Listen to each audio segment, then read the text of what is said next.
We're back here on Open. Gun and gang violence continues to be an issue right here in the Bronx. Although shootings have fallen citywide with 998 episodes last year, gun arrests have risen to a 5-year high of 3,583, this coming to numbers provided by the New York Times. Here now to discuss the overall issue and the different methods taking place to help those in schools as well as youth prisons. We welcome now B.R.A.G Program Director David Coppin. David, good to have you back again. Thank you, appreciate it. Good. In some ways things are good, but then in other ways we are talking about how challenging things are as gun arrests are rising. That's correct. So a prior appearance here on the show, I talked about the Iron Pipeline, which is I-95, and how the guns come from the South. They come up through Georgia and the Carolinas, even Florida, but the recent trend is it's coming from Pennsylvania and Ohio as well now, and that's starting to increase. So if you really want to stop the gun violence, really it's all about the weapons. If there aren't any weapons, there's no shootings. Right. There's no killings. So we have to do something about that.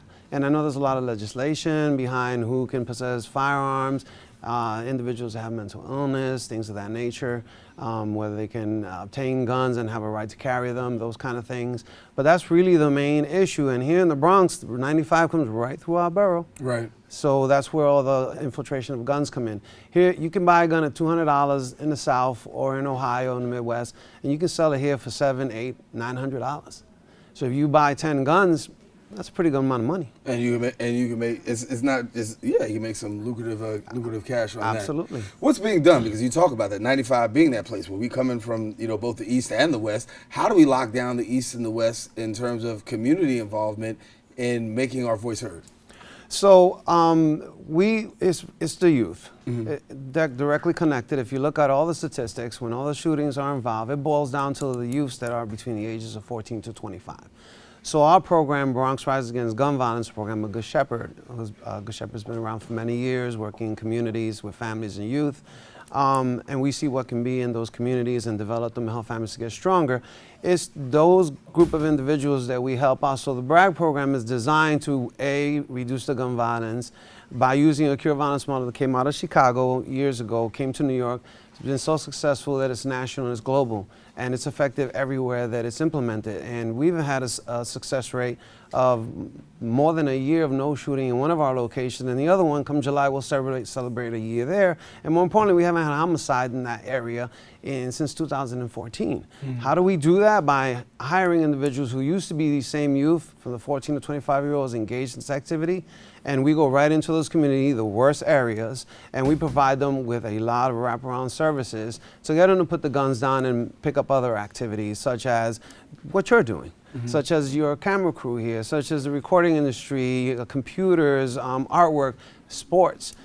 Gangs are big on, if you have a trait, and everyone knows this, if you're a baller, let's say you're excellent on the courts, and they know you have an opportunity to get somehow to the NBA and be one of those people that get out, they're all for it, and they push those individuals in that direction. So our thing is to actually go in, identify those youth, and we actually had a recent shooting, by the way, not far from here, and one of the victims is actually a well-known rapper, a young individual, who has some YouTube videos out, excellent individual. And we're going to get to him through that venue because we're actually building a music studio that I mentioned the last time on the show, and we're looking to open that in the next couple of weeks. Oh, that's awesome. That's awesome. Then when we talk about the guns being recovered, obviously a lot of guns are being recovered. 3,000, almost 3,700 guns were recovered in the city, but 89% of those guns actually originated out of other states. And so when you talk about helping young people out, there's a lot that goes into prevention and awareness, but there's some things that really are outside of their scope. There's plenty of things outside of their scope. So what happens is you got law enforcement, right? So there's a lot of different approaches to dealing with the youth. The one thing that we do is we try to meet them where they're at, and we know what's going on with them. The one thing we know about youth is the one thing they care about that they won't admit is what their peers think. The peer pressure, none of them will admit to the peer pressure. But that's the number one thing they do, because if you watch them and they do something, the first thing they do is look around to see who's looking, that kind of thing. So we use a group approach and an individual approach with them, and we use people who were just like them, who they remember, because the people that I hire are former, gang members, former shot callers. They still live in those same neighborhoods, but the youth have seen them change their lives around. So when we come in the neighborhood and we talk about, put the guns down and pick up some other avenues to get you out of lifestyle, because none of them want to get shot. Right. None of them want to shoot anyone, because they know behind that comes a long stretch in prison. So the moment you start talking about an opportunity not to do that, they jump all over it. And that's the message or the question I want to ask. What about the receptivity on the part of young people? Because I get this all the time. People say, oh, well, then the young people just don't listen. They don't pay attention. They don't want to hear anything you have to say. But you're boots on the ground. What do you hear? So the one thing they're always talking about is, I need a job, man. I need a job.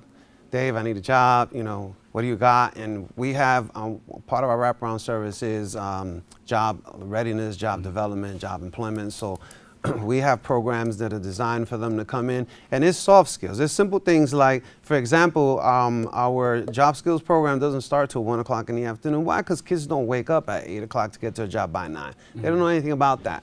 So we give them incentives.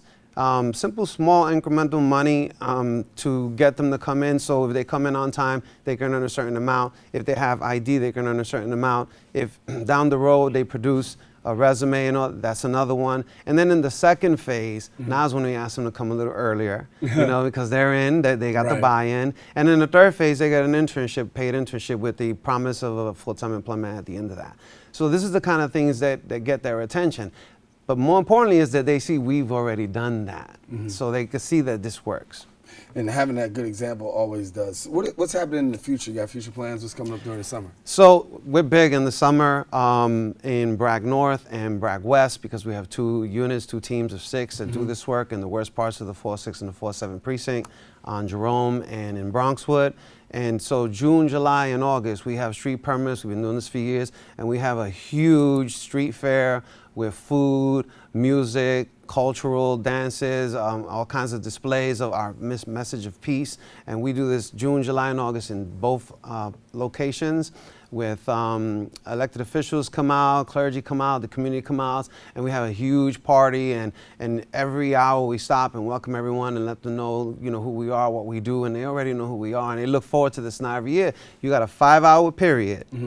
And that's 15 hours total, 30 if you combine both teams in the summer, where they're engaged in this kind of activity as opposed to, you know, the other types. And obviously a game changer and a difference maker? Absolutely. Absolutely. David Caba, our guest here, Program Director at B.R.A.G. And so big summer coming up. And of course, you got to come back and let us know what's happening. Absolutely, we'll do. All right, David Caba. All right, stay tuned. Got more show. We'll be right back right after this.